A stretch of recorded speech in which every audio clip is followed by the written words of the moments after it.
Hi, everyone. Welcome back to Module 2 of the Mindful Forgiveness Mini Workshop series. I'm hoping that you were able to complete the homework assignment for week 1, writing your grievance story, because it is that story that we will now apply the remainder of the steps week by week.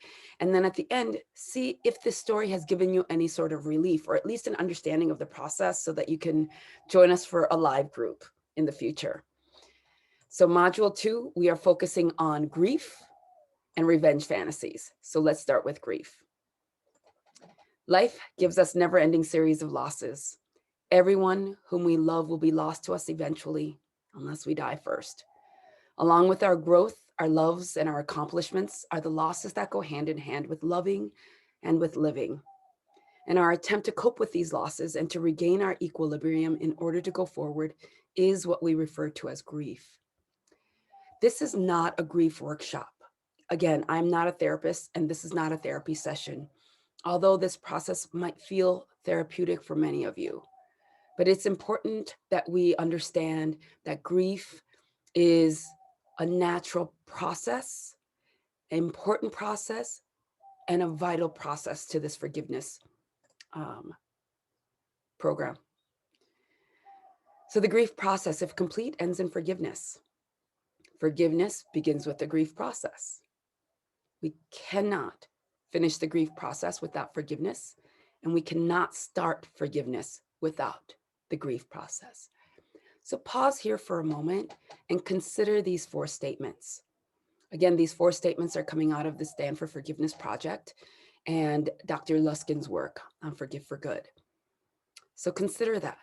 If you've been holding on to grief for a long time, and you're stuck on one of the stages, because again, we know a lot about grief, which is that it's not linear, that we all go through it in our own way. It's really helpful if we can get some support around that, right? So I just want to bring up this concept and ask about your willingness to grieve and your history of grieving.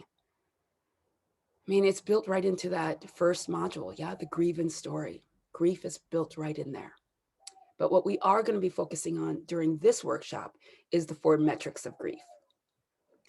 So if you are indeed have a willingness to grieve and are going through the process and getting support around that, then we might look at 4 kind of areas to consider your readiness to move forward. And those 4 areas are, do you know how you feel about what happened to you? Do you know what specifically hurt you? Can you describe what happened, how you reacted, and how you feel about how you reacted? And then are you open to some feedback, right? So understanding that we need to go through that grief process in order to get to forgiveness. If any one of these things there isn't clarity around, then we want to stop and do some work around grief and engage some support around our willingness and then to find some clarity. And it is through that clarity that we will find some relief and a little bit more space then to apply these next steps. This is how I like to imagine our grievance stories. They're messy, they're big. You don't know where one noodle or one grievance story begins and where another ends, and vice versa. They tend to kind of be linked together in our mind in an effort to just caution us to not get hurt again. So those stories, when we start with one, and you've heard this before, and maybe you've heard it even in your own mind. Like we start with one grievance story and go, wait, but I got to tell you this part, or I got to fill you in that part, but it starts way back here, but you don't understand this piece of the detail, that piece of the detail. That's kind of the messiness that I'm talking about, right? It's important to start here because it's important to understand that that is part of the process and that you're in good company. But it is also a difficult thing to kind of manage in one big bite. Yeah. Like, what do you do with this big shaggy spaghetti dog that's getting sauce all over the place? And so that sense of messiness, we want to get it into a manageable component. And that is the grief process. And going through that grief process and being able to identify those 4 metrics of grief, it's like dealing with just that one piece of your grievance story, that one piece of this larger story, so that we can find relief in one little area. So to do that, try this. Again, set yourself a time limit, because we don't want to pontificate or ruminate or go on and on around this. So set yourself a really concise moment so that you can really test where you are. Because maybe we can find some clarity if we spend all day every day, but that's not what we want to do here. We want to test ourselves to see, where are we? If we're willing to heal and we're willing to dive into this process, where am I right now? It's really important to know, where am I, so that I can apply then the steps that I need to get to where I think I want to be, which is feeling better. So please handwrite once again and answer these 4 following questions. Based on the grievance story you wrote, take a moment, find your center, maybe do a mindfulness practice, and then answer, what happened? What specifically hurt you? How did you react? Why did you react that way? And then how do you feel about what happened to you?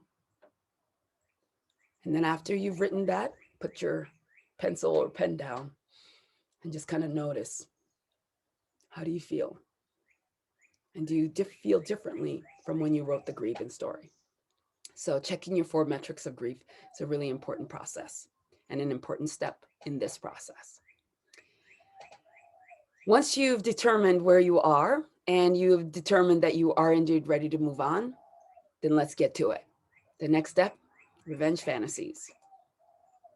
Working through revenge fantasies is a vital step in the forgiveness process. If we bypass them in pursuing forgiveness, we are likely to only achieve false forgiveness.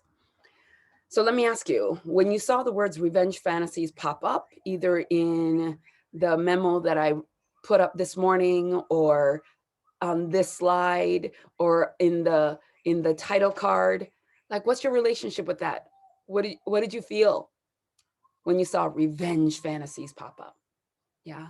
There's some of us who are like, wow, finally, yes. And there are others of us who are like, oh no, this is not for me. And this does not seem appropriate.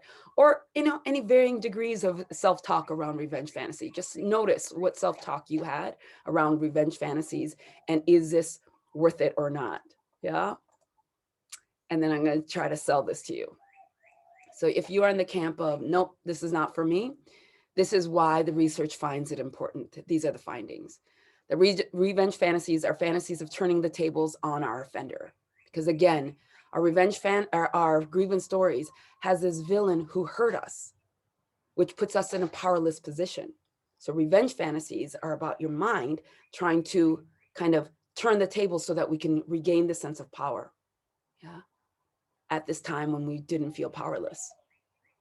But over time, revenge fantasies only serve to cement our connection to the offender and ensure our own sense of victimhood. And I think this is where a lot of us who don't want to lean in here are afraid of. Like, we don't want to get stuck there. I don't want to be that vengeful, like, yucky person. So I get it. So this is one of those things that we got to hold lightly. We got to acknowledge them in our head. I'm not saying make them up. I'm saying acknowledge that which is already in us so that it doesn't have to hide and fester. But we don't want to hold on to them either. So working through revenge fantasies is a vital step in the forgiveness process. If we bypass them in pursuing forgiveness, we likely only achieve false forgiveness. It's the second time I've already said it because it's that important. And so getting it out of our brains and by articulating our revenge fantasies, our goal is to allow the grip to loosen. Because whether we acknowledge them or not, they most likely are there, kind of part of that rumination. And it might keep us up at night, right? So the ultimate goal is to embrace all of us. None of us are saints. None of us. We all have thoughts that we might not be proud of or that we've been shamed from thinking about, depending on what communities we grew up, what culture, what society, what age, what our church has said about those thoughts, right? Doesn't change the fact that we're human and we still have them. And when we shun or push away or try to shove down, it doesn't support our healing. So embracing all that is us is supportive. So try this. This is not about making something up, and this is not about retaliation. Not sitting here telling you to go out and take retaliatory acts. It is just sit in the quiet and notice, what thoughts are you having in your mind already, and can you get them out of your mind? So go ahead and handwrite them. There's a lot of us who tend to like rituals, and this is an area that a ritual might be helpful. So let's say you were able to get a lot of them out, right? And you don't want them to just kind of live on your desk, or it feels yucky. Then take that sheet of paper that you wrote these revenge fantasies on and do something with it. Burn it, rip it, but first acknowledge them. It's important that we get to acknowledge all that is within us. So try those two things. Work on your 4 metrics of grief, and then unveil your revenge fantasies. Here I've asked you to write 3, but whatever is in there, if it's just 1 for right now, then go ahead and write that 1. And if it keeps streaming out, then continue to write them, right? The important thing is that you have permission to not let it fester in your brain, but you do not have permission to retaliate, right? Or act out your vengeance. Our ultimate goal is so that we can feel better on the inside by letting these things that we're holding on to and shaming ourselves, feeling guilty about, to let them out. Yeah. And when you let that out, how do you feel? Continue to practice. And if you were able to download an app and practice for 1 minute, 2 minutes, 3 minutes, mindful of breath, great. Continue that and see if you see any other things happening to you as a result of practice. If you haven't started yet, then here's your encouragement to go ahead and start. Yeah, I think it will be really supportive in the overall process that we're engaging in. And then again, I look forward to seeing you guys in a live workshop. Until then, you guys practice these things, and I'll see you next week with module 3. All right, bye guys.